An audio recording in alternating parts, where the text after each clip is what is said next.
Today we're reviewing the NVIDIA Titan RTX for overclocking, gaming, thermals, and some acoustic performance, looking at the first of the two cards in the lab. We have a third card that just arrived to trade off for one of our defective units, which was stuck to 1350 megahertz, as you saw in another video. So we'll be looking at SLI after this. The Titan RTX costs $2,500, outbidding the RTX 2080 Ti by about 2 times, and being about $500 cheaper than the previous Titan V flagship in this class. It also only enables an additional 4 streaming multiprocessors with 4 more SMs and 256 more lanes. There's not much performance to be gained in gaming scenarios from that change, so the big gains are in memory-bound applications, as the Titan RTX has 24 gigabytes of GDDR6, a marked climb from the 11 gigabytes on an RTX 2080 Ti. Today, though, we are going to focus on overclocking, power, thermals, and gaming, and then we'll look into production applications later. Before that, this video is brought to you by us and the Gamers Nexus store. You can go to store.gamersnexus.net to pick up one of our ceramic mugs, critically acclaimed mod mats, or educational video card teardown and PCB anatomy posters that teach the names and placements of all the key PCB components. Learn more at store.gamersnexus.net or click the link below. Getting into these really briefly then, as noted in the intro, the 24 gigabyte frame buffers, it's something that benefits Adobe Premiere. For example, where when we edit our charts, the charts that you see in this video that are lines over time, those eat a ton of memory the way that we do them. And because it's all CUDA-accelerated playback, it happens to fall on the GPU. And so there are times where we'll hit maximum memory allowance on the card, 11 gigabytes or whatever it may be, and run into issues. So this is something that would maybe help in those scenarios. It's also something that would help in Blender, for example, where if you're doing Blender, one of the best reasons to not use CUDA acceleration in Blender is if you run out of memory on the GPU. If you have a project that is particularly intensive on memory, and we've had them because our lead video editor does Blender animations for us as well, sometimes we have to push to the CPU because you can fit more memory there given the way CPU and memory configurations work. So those would be the reasons why you would want something like this as opposed to a 2080 Ti. And we're going to put off production testing until RTX is fully enabled in applications like Blender or V-Ray or whatever else there may be out there. Once they're fully enabled and RTX actually does something unique in those applications, we'll go through the testing. But today we are going to demonstrate gaming performance, which is more or less talking to the users who take the I just want the best approach, because you should still know what you're getting. So we've got SLI 2080 Ti's in here. NVLink is SLI. It's still using AFR.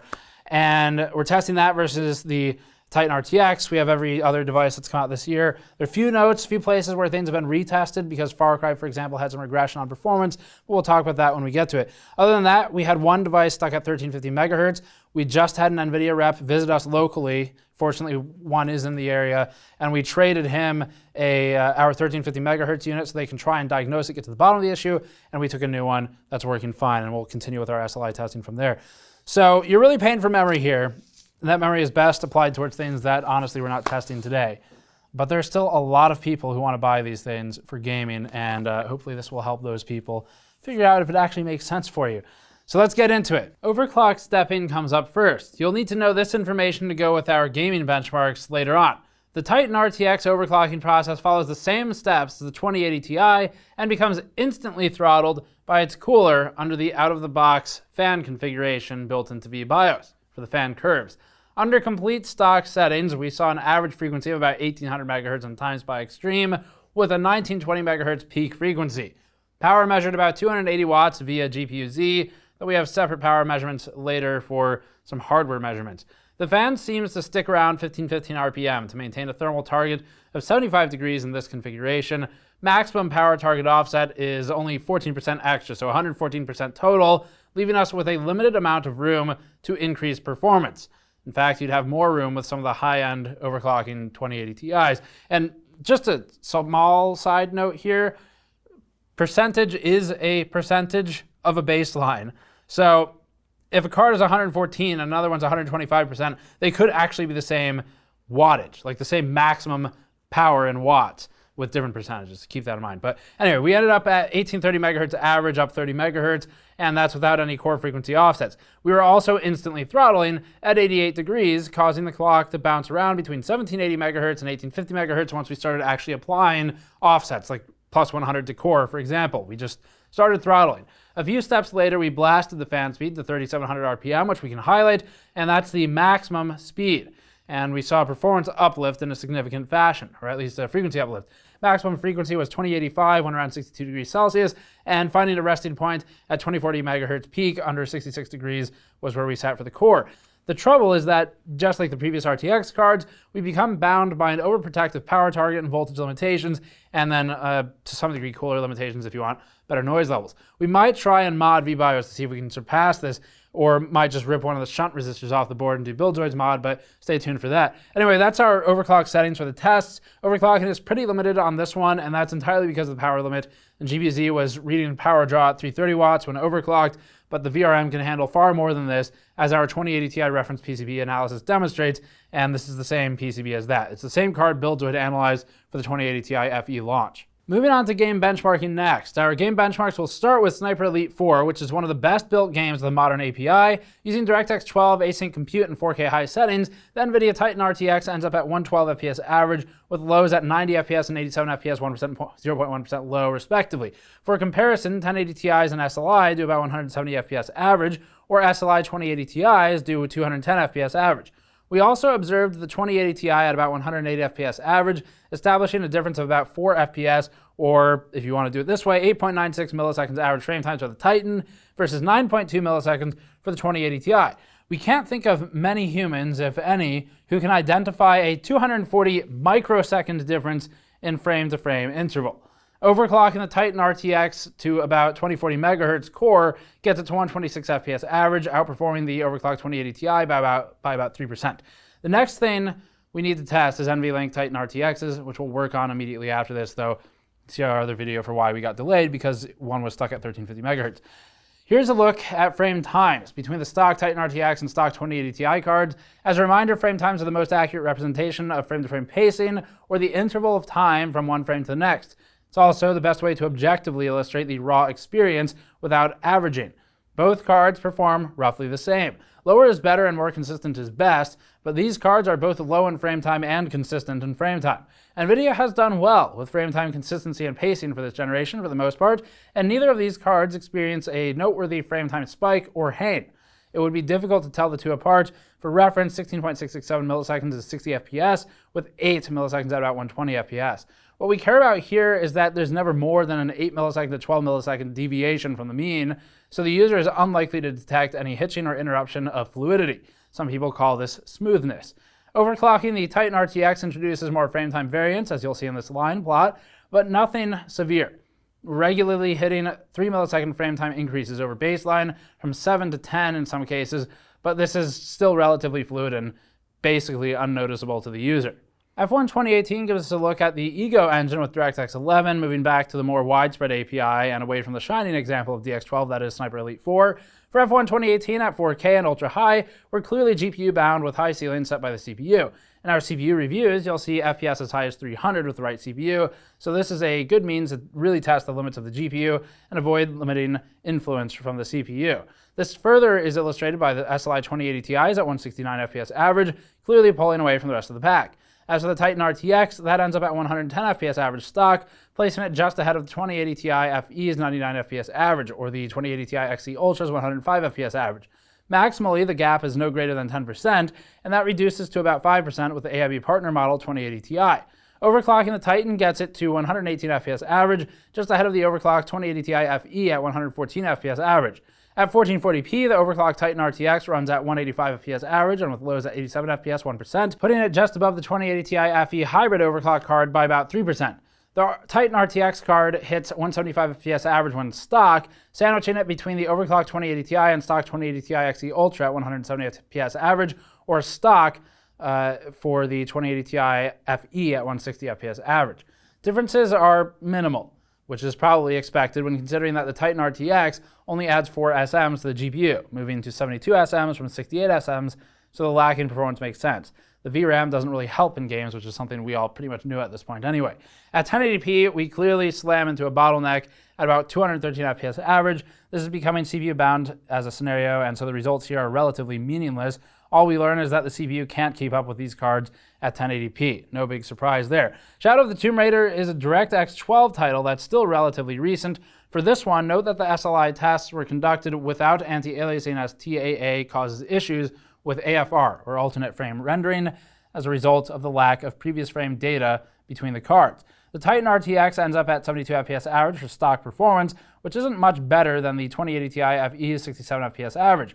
The 7.6% uplift here is undesirable in the face of a 100% price increase, but note again that the bigger reason to buy this card is for its VRAM increase, not for any other reason. That'll most likely benefit non-gaming applications. Overclocking the Titan RTX puts it at 78 FPS average, which is about the same as overclocking a 2080 Ti card, although our 2080 Ti was able to push higher in core clock. This is part silicon lottery and likely part thermal density as well. At 1440p, the Titan RTX runs at 119 FPS average stock, which is functionally tied with the 2080 Ti FE, unconstrained thermally by way of the hybrid mod. The 2080 Ti Xe Ultra sits at 116 FPS average, with the FE at 114 FPS average. Overclocking puts the 2080 Ti in the lead due to higher clocks, again, with the Titan RTX just behind it around 128 to 130 FPS average, not far from margin of error. At 1080p, the cards still show scaling and haven't run into a hard limit yet, but we do see the Titan RTX and 2080 Ti Xe Ultra, and 2080 Ti FE for that matter, are all about the same performance level. There's functionally no difference between these devices. GTA 5 gives us an interesting spin on results. For this one, tested first at 4K, the Titan RTX runs at 93 FPS average, outperforming both the stock and overclocked 2080 Ti FE card. The 2080 Ti Xe Ultra ends up at 88 FPS average and would surpass the Titan RTX with an overclock, but overclocking the Titan RTX gets it to 98 FPS average, still outperformed by the dual GPU classes above it.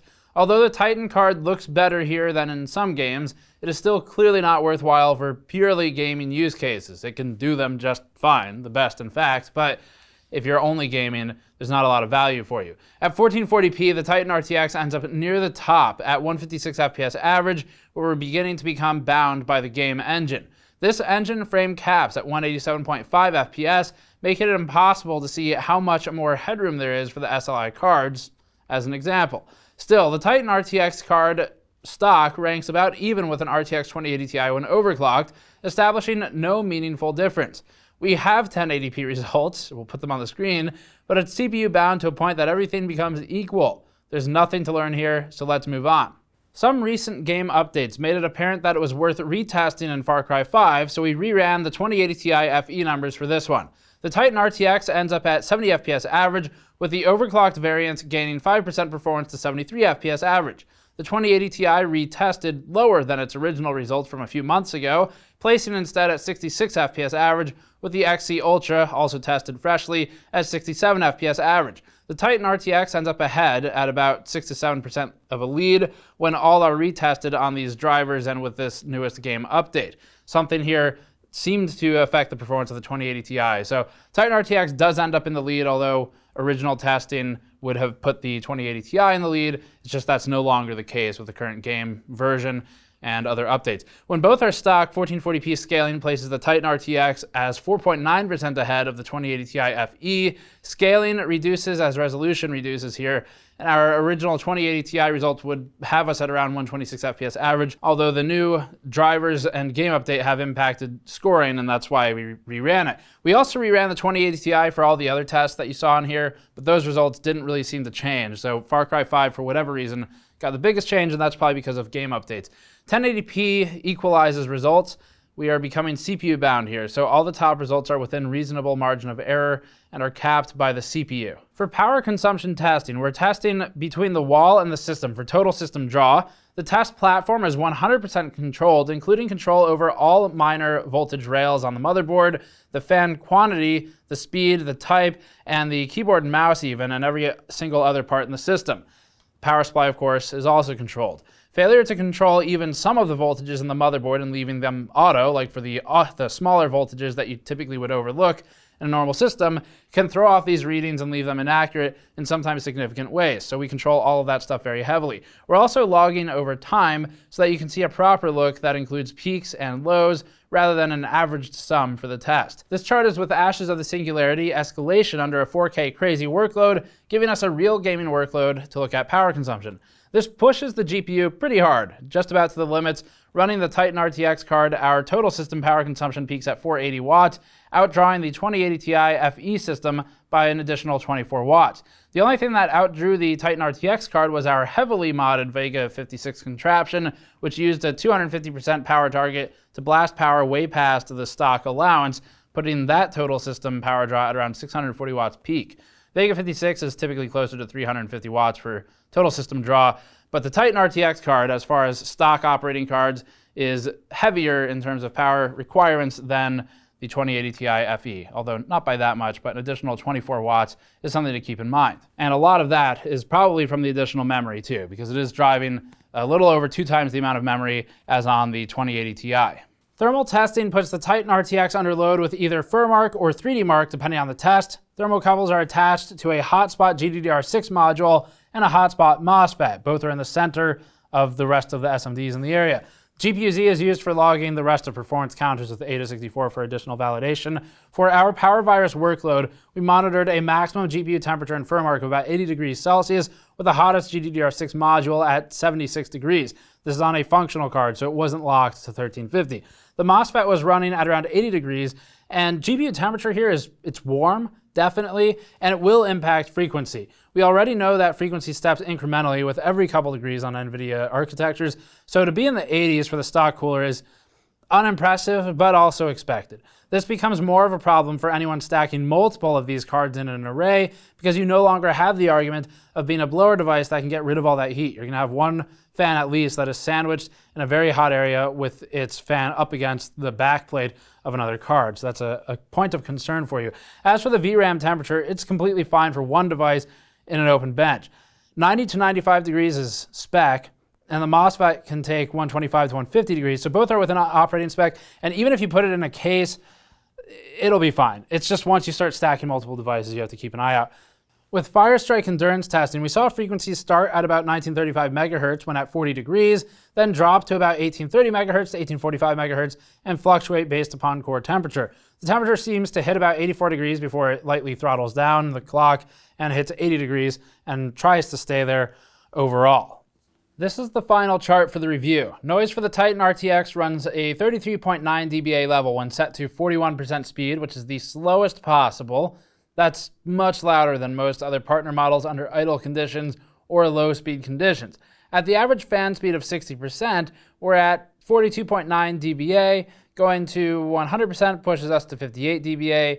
Expect on average to be at around 43 dBA for most use cases. This card is acoustically outperformed by board partners, but unfortunately no board partner Titan RTX cards will exist. That said, you can stick a Waterblock on this or a reference 2080 Ti card cooler on it, for instance, because it's the same PCB. So that's the review for the Titan RTX as it stands for gaming and overclocking. We're going to take this further for overclocking, so you'll want to check back soon for that. Make sure you subscribe because it will start getting crazy with these devices. The cool thing with these, they have RTX 2080 Ti FE PCBs. That means that really, as I have 99% certainty, that 2080 Ti Waterblocks will work on these unmodified. So it's the same PCB, it's the same GPU, there's really no reason it shouldn't work. As far as we're aware, there's not a single component that's different. So you could take a Waterblock for a 2080 Ti that already exists, throw it on a Titan RTX, and it should make for some really fun content, which we'll do separately. Now, that's performance-oriented. It's more of a drag race at that point than a functional or practical look at the device, but it can teach us a few things about overclocking and how the architecture in Turing scales, so you'll want to check back for that. But as for whether you should buy it, well, it's pretty straightforward, really. If you're just playing games, then the answer is no, because you can get two 2080 Ti's for the price of one of these, and we don't necessarily recommend that either, but if you're spending that much, I don't know, it's just there's really no performance to be had. Now, we didn't see performance regression. We did originally in Far Cry 5 until we reran the 2080 Ti, and then we reran it in every other game just for certainty. Results in every other game, pretty much the same. But Far Cry 5, we saw a performance regression where FPS fell down a bit, as I don't know, like 8 FPS or something off the top. So that impacts the performance, but the Titan RTX remained in the lead by a bit. It's like 3 to 7% on average, depending on the game, and that's just not exciting. But to be fair to NVIDIA, they haven't marketed this as an extreme gamer card, so this really just goes out to people who are thinking of buying Titan RTX for gaming because it costs the most and is therefore the best. If you see this video, then save yourself the money, get a step down, put that money towards anything else, like literally anything else in the system, or just keep it. There's nothing wrong with that either. So we're really, really hoping to look at these from a production standpoint. We recently did a video by Rob Williams, contributor here, workstation contributor, on workstation GPU performance. You can check that out. It's about a month ago. We're hoping to revamp that kind of approach with some of these higher end RTX devices. So you'll get a production look at it. It's just that's going to take some time because it's a different pipeline and we're waiting on software updates. So check back for that once it's time. Otherwise, thank you for watching. As always, subscribe for more. Go to store.gamersnexus.net to pick up one of our products like the shirt I'm wearing today, or video card component teardown poster, which is behind the disappointment shirt back there. You can go to patreon.com/gamersnexus, helps out there as well. Thank you for watching. I'll see you all next time.